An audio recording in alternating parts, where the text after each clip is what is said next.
আসসালামু আলাইকুম প্রিয় দর্শক, গত মধ্যরাতের পরে যে আগুন ধরেছিল সচিবালয়ে সেটা অবশেষে নিভেছে। নেভাতে সময় লেগেছে প্রায় 11 ঘন্টা। সচিবালয়ের মতো গুরুত্বপূর্ণ জায়গায়, যেখানে সাধারণ মানুষ ঢুকতেই পারে না, সেখানে ছুটির দিনের কিভাবে আগুন ধরল? আগুনটা কিন্তু ধরেছে ছুটির দিনে, মাথায় রাখবেন। 25 তারিখ দিবাগত রাতে, 25 তারিখ সারাদিন সচিবালয় বন্ধ ছিল, ছুটির দিন ছিল। ওখানে নিরাপত্তা প্রহরী ছাড়া আর কেউ ছিলেন না। কিন্তু সেই দিন দিবাগত রাতে আগুনটা কিভাবে ধরল? ধরা যাক, যতটুকু আমি বুঝেছি এ পর্যন্ত, বিভিন্ন পত্রপত্রিকায় যে নিউজগুলো আমরা পড়েছি, সেগুলো পড়ে যেটা মনে হয়েছে যে এটা কেবলই শর্ট সার্কিটের মাধ্যমে ধরেছে, সেরকম বোধ করি নয়।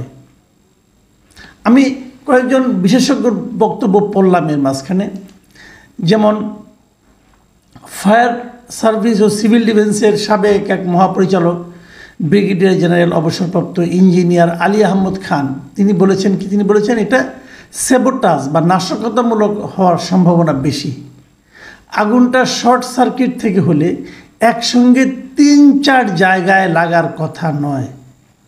দুর্বৃত্তদের লাগানো আগুনেই এমনটা হয়, মানে একসঙ্গে কয়েকটা জায়গায় আগুন লাগছে। কিন্তু শর্ট সার্কিট হলে এক জায়গায় ধরবে, তারপর সেখান থেকে ধীরে ধীরে সব জায়গায় ছড়াবে। তো এটা কীভাবে সম্ভব হলো? এবং উনি এটাই বলেছেন যে এটা শর্ট সার্কিট নয়। উনি বেশ কিছু এক্সাম্পল দিয়ে, লজিক দিয়ে কথাটা বলেছেন। আরেকজন এই ফায়ার সার্ভিসের সাবেক ডিজি আবু নঈম মোহাম্মদ শহীদুল্লাহ, তিনি বলছেন যে আগুন যদি 6 তলাতে হয়, সেটা কিন্তু রিমোট কন্ট্রোলের মাধ্যমেও কোনো কিছু বিস্ফোরণ ঘটিয়ে করা হতে পারে।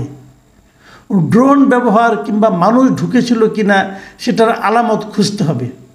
এটা স্যাবোটাজ না এমন ভাবার কোনো কারণ নাই। তার মানে উনিও এটাকে স্যাবোটাজই বলছেন। আবার উনি আরেকটা বলছেন যে যেসব কার্যালয়ে আগুন লেগেছে সেখানে ডানে বায়ে কিভাবে ভবনের প্রান্তে চলে যায়, আবার নিচেও আগুন 2 কোণায় পৌঁছে যাওয়া অবিশ্বাস্য।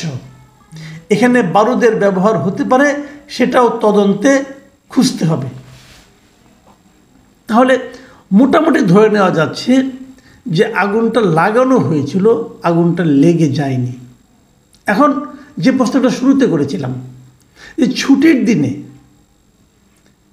কিভাবে লাগলো? তাহলে যদি কেউ ওখানে বোম রেখে সে আসে অথবা অন্য কেউ কিছু করে থাকে, যদি সে বহিরাগত কেউ হয়, তাহলে তো সে আগের দিন গিয়েছিল। আগের দিন গেল 24 তারিখে, 25 তারিখ সকাল থেকে ছুটি, ওখানে কেউ যায়নি। 25 তারিখ দিবাগত রাত 1:30টার পরে আগুনটা ধরেছে। তাহলে এই যে একটা লম্বা সময়, 24 ঘন্টারও বেশি সময়, এটা কিভাবে সম্ভব হলো ওখানে? তাহলে কি উনি যদি আগুন লাগিয়ে এসে থাকেন, সেটা তো মানে 2-3 ঘন্টার মধ্যে জ্বলে যাওয়ার কথা। তার মানে এটা রিমোট কন্ট্রোলের মাধ্যমে হতে পারে, স্যাবোটাজ হতে পারে, টাইম বোম হতে পারে, একসঙ্গে অনেক জায়গায় হতে পারে, অথবা ওই সময়ে তারা হয়তো ভেতরেই ছিল। অনেক কিছু হতে পারে, আমি জানি না কিভাবে। কিন্তু তারও চেয়ে বড় কথা, এটা কিন্তু সচিবালয়ের মধ্যে হয়েছে, মানে দেশের সবচেয়ে যে গুরুত্বপূর্ণ কার্যালয়, যেখানে মন্ত্রীরা বসেন, সচিবরা বসেন, মন্ত্রণালয়ের কাজকর্ম হয়, সেখানে আগুনটা ধরেছে। এই আগুন নিয়ে আমি বিদেশের পত্রিকা, ইন্ডিয়ার পত্রপত্রিকায় দেখলাম, তারাও কিন্তু এটা নিয়ে বেশ বড় বড় শিরোনাম করেছে, কেন এই আগুনটা ধরল। এখন এই প্রশ্নের জবাব আপনি কি দিবেন?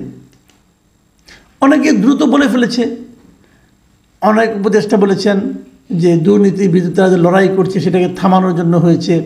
কেউ বলছেন এটা স্যাবোটাজ হয়েছে, ছাত্ররা বলছে এটা ষড়যন্ত্র চলছে, এরকম অনেক কিছুই কিন্তু বলা হয়েছে। কিন্তু প্রশ্ন হচ্ছে, তাহলে কাজটা করলো কারা? আমি সবসময় যে কথাটা বলি, এটা আমি বলি না, এটা অপরাধ বিজ্ঞানীরাই বলে, যখন এরকম কিছু একটা অপরাধ সংগঠিত হয়, তখন আপনি প্রথম দেখবেন এই সংগঠিত অপরাধের ফলে লাভবান কে হচ্ছে। মানে কারা বেনিফিশিয়ারি এটা হলে কার লাভ হয়, এই প্রশ্নগুলো কিন্তু আমাদের একজন উপদেষ্টা আসিফ মাহমুদও তুলেছেন। তিনিও বলেছেন ওনারা নাকি বেশ কিছু দুর্নীতির কাজকর্ম করছিলেন, দুর্নীতির কিছু কিছু দলিলপত্র ছিল, বিশেষ করে মানে লোকাল গভর্নমেন্টের। তো সেখানেও হতে পারে, কিন্তু যেগুলো পড়া হয়েছে এগুলো তো কাগজ পড়েছে। আমার ধারণা এইভাবে যে কাগজের জন্য যে খুব একটা দলিল দস্তাবেজ খুব পড়ে গেছে এটা আমি মনে করি না কেন যেগুলো পড়েছে এটা কপি নিশ্চয়ই আছে কোথাও না কোথাও। এবং তারও চেয়ে বড় কথা, আজকাল তো সমস্ত আলাপ আলোচনা, তারপরে আপনার করসপন্ডেন্স যেগুলো হয়, চিঠিপত্র লেনদেন সবই তো কম্পিউটারাইজ, এগুলো সার্ভারও থাকার কথা। কাজে ওর মাধ্যমে যে খুব বেশি একটা ঝামেলা হয়ে যাবে আমি তা মনে করি না। তাহলে এটা কি, এটা কি সরাসরি কোনো ক্ষতি হবে? এটা আমার মনে হয় না খুব একটা। আমি জানি না অবশ্য, এটা তদন্ত হতে ব্যাপারগুলি বেরিয়ে আসবে। আমার ধারণা যে এরকম দুর্নীতিকে বাধাগ্রস্ত করার জন্য সরকারের অনেক গুরুত্বপূর্ণ তথ্য একদম বিনষ্ট, চিরস্থায়ীভাবে বিনষ্ট করার জন্য এগুলো হয়েছে, এটা আমার কাছে মনে হয় না। কারণ সব ফাইলেরই কপি কোথাও না কোথাও থাকার কথা। তাহলে ঘটনাটা ঘটল কেন? তাহলে এটা কি কোনো হুমকি? এটা কি কারো কোনো একটা গোষ্ঠী নিজেদের সক্ষমতা প্রমাণ করার জন্য এই কাজটা করেছে? সরকারকে বোঝাতে চেয়েছে দেখো আমরা চাইলে কিন্তু পারি, এমন কি কেউ?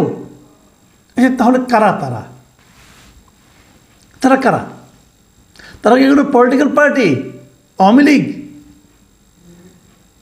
এটা কিন্তু বলা কঠিন। আবার ধরেন গত দুদিন ধরে সচিবালয়ের সবচেয়ে বড় ঘটনা কোনটা? সচিবালয়ে বলেন অথবা সরকারের প্রশাসনে বলেন, সেটা কোনটা? সেটা হলো বিভিন্ন ক্যাডার নিয়ে আন্দোলন। প্রশাসন ক্যাডার তারা আন্দোলন করতেছে, আলটিমেটাম দিচ্ছে। আবার প্রশাসন ক্যাডারের বাইরে যে আছে 26 ক্যাডারে যারা আছে তারা আন্দোলন করতেছে, তারাও পাল্টা হুমকি দিচ্ছে। প্রশাসনের ক্যাডারদের এই সমস্ত মানে আপনার হইচইয়ের কারণে সচিবালয়ের মধ্যে বিশৃঙ্খলা তৈরি হচ্ছে, এগুলো তো আছেই। এবং প্রশাসন ক্যাডার বলতে এখন যেটা বোঝায়, ধরেন গত 2 বছর 3 বছর 5 বছর আগে যারা ক্যাডার ছিল, এখনও যারা বিভিন্ন গুরুত্বপূর্ণ পদে আছে, তারা সবাই কিন্তু আওয়ামী লীগ সরকারের আমলে। কাজেই আওয়ামী লীগ কি তাদের দিয়ে কিছু করাচ্ছে? আমি কিন্তু এই সন্দেহগুলো করবো, কারণ আমি সবসময় কিন্তু আওয়ামী লীগের আমলাদের উপর নির্ভর করতে চাই নাই। আমি সবসময় বলেছি যে আন্দোলনের মাধ্যমে আসা একটা সরকার কখনো যাদেরকে সরিয়ে তারা আসলো সেই সরকারের আমলা দ্বারা পরিচালিত হলে পরবর্তী সরকার ক্ষতিগ্রস্ত হতে বাধ্য। এবং এটা আমি একদম শুরুর দিন থেকেই বলে এসেছি। আপনারা ইউটিউবে খুঁজলে বহু এরকম নমুনা পাবেন।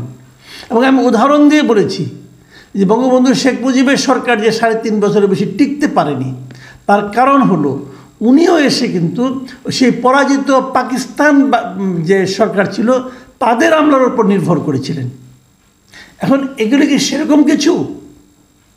আবার অতি দ্রুত যারা সিদ্ধান্ত দিয়ে দিচ্ছেন, যারা ষড়যন্ত্র তত্ত্ব খুঁজছেন, অনেকেও হতে পারে সেই ষড়যন্ত্র তত্ত্বের মাধ্যমে কিন্তু আবার আরেকটা প্রবণতা দেখা যায়। সেটা হলো যারা দেখতে পারি না অথবা যে দলকে অপছন্দ করি সেই দলের লোকজনদের নাম দিয়ে তাদের একটু সাহায্য করা, যে প্রবণতা আমরা 15 বছর আওয়ামী লীগের মধ্যে দেখেছিলাম। কোথাও একটা আগুন ধরলো, যেই ধরুক, অ্যাক্সিডেন্টই হোক, মশার কয়েলেই আগুন ধরুক, দেখা যেত আওয়ামী লীগ সরকার তার মধ্যে বিএনপির কেন্দ্রীয় নেতাদের নাম জড়িয়ে দিতেন, জামাতের লিডারদের নাম জড়িয়ে দিতেন, এবং একটা তাদের খুব প্রিয় একটা শব্দ ছিল আগুন সন্ত্রাস। তারা এগুলি করতেন। এখন পার্কে আমরা পুনরাবৃত্তি পাবো, সেটাও কিন্তু একটা প্রশ্ন। তো এই সবগুলি মিলিয়ে কি দাঁড়াবে সামনের দিনগুলোতে? আবার ধরুন এই সরকার কিন্তু কিছুদিন ধরে তারা সংস্কার নিয়ে কথা বলছে, নির্বাচন নিয়েও কথা হচ্ছে। কারণ নির্বাচন কমিশনার তার মধ্যে ঘোষণাই করলেন যে নির্বাচনে একটা সম্ভাব্য সময়সীমা দেখালেন, এগুলিও কথা হচ্ছে। তো তার মধ্যে এই আগুন তাদেরকে স্বাভাবিক গতি যে পথ, সেই পথের মধ্যে কোনো বাধার সৃষ্টি করবে, সেটাও হতে পারে। যারা বিলম্বিত নির্বাচন চান, যারা নির্বাচনকে বিলম্বিত করতে চান, তাদেরও কোনো চিন্তা এখানে কাজ করতে পারে, অথবা যারা বিকল্প কোনো চিন্তা করছেন যে এটা গোলেমালে একটা ঝামেলা পাকিয়ে এই সরকারকে ব্যর্থ প্রমাণ করে অন্য কোনো ষড়যন্ত্র বাস্তবায়ন করা যায় কি না, যদি এমন চিন্তা কেউ করে থাকেন তাদের চিন্তার জন্য এই ধরনের ঘটনাও কিন্তু সহায়ক ভূমিকা পালন করতে পারে। কাজেই সব দিকেই নজর দিতে হবে। এর মধ্যে সরকার তদন্ত কমিটি গঠন করেছে এবং সে তদন্ত কমিটি রিপোর্ট দিবে। আমি অবশ্য এই ধরনের তদন্ত কমিটির উপর খুব একটা ভরসা করি না। এই কারণে এই ধরনের তদন্ত কমিটি আসলে বজ্রাটনি ফসকা গেরুর মতোই হয়। তারপরেও আমরা দেখি খুব দ্রুতই তো 3 দিনের মধ্যে রিপোর্ট দেওয়ার কথা, আমরা 3 দিন অপেক্ষা করি, দেখি সরকার এখান থেকে আসলে কী ইঙ্গিতটা আমাদের জন্য বয়ে আনেন। প্রিয় দর্শক, এখন এই পর্যন্তই। আল্লাহ হাফেজ।